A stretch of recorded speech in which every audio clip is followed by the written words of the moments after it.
Hi, I'm Caleb Gwynn, and today we're going to have a discussion on how timber harvest is a key part of revitalizing our natural forest. Now, there's a lot of negative publicity around timber harvest and loggers, and that is mainly due to our own history and the mistakes we've made in the past in this industry, along with other occurrences around the world, stuff like the Amazon, big news stuff, that kind of thing, where forests are being cleared for either mining or timber, and the practices aren't really being followed. The practices aren't sustainable. So, before Ohio was settled, 97% of it was actually oak, hickory, and chestnut forest. Now, in modern times, only about 30% of that remains. Chestnuts are no longer a part of our natural forest due to blight, and much of our oak and hickory forest have been harvested out. Now, the reason for that harvesting was to create pasture ground for grazing, mostly grazing and agriculture. So, Ohio was 97% forested, the vast majority of it was cleared to make room for cattle. Now, this becomes a major problem because not only did you just wipe out a ton of your, natural oak and hickory forest, but that created a lot of space for things like invasives to move in. Now, an invasive can be a non-native species that is transported by humans, and it has no natural controls here, so it outcompetes our native species.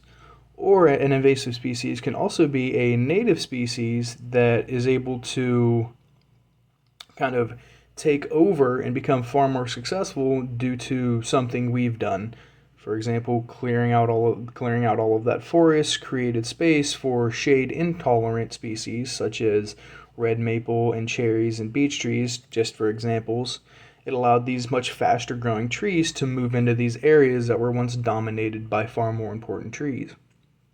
Now, our natives, such as our maples and our beeches, have places in our forest, and it's important we keep them there in those places. But what we shouldn't be seeing are these species completely dominating our forest, and that's a big problem because our industry completely runs off of oak. Without the oak, the industry collapses, and a lot of the things we use are no longer available. Oak is that important. It's a extremely valuable wood. It's, a treasure. It's a very valuable resource. Now you might be wondering, how can timber harvest help bring that resource back if it's hurting so much, if it's the reason there's so little of it left?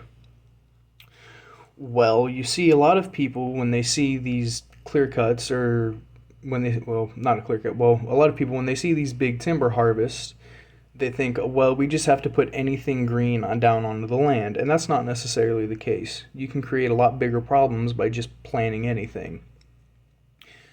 So timber harvest can help us so we can give that space back to oaks.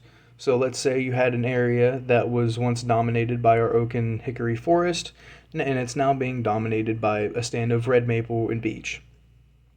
To create space for that oak to come back in, you need to get rid of the maple and beech just in that one area. Create light for your oaks to come back in and establish and regenerate.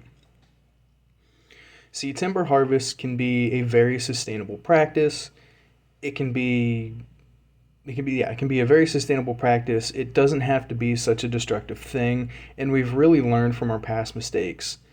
Modern industry standards are way better, and it's still slowly but surely improving. Like, more loggers, more foresters are starting to take these far more sustainable approaches to make sure that our forests actually last. Like, we have to have timber, we have to have wood. So the last thing you want to do is completely cut it all down like we've already done.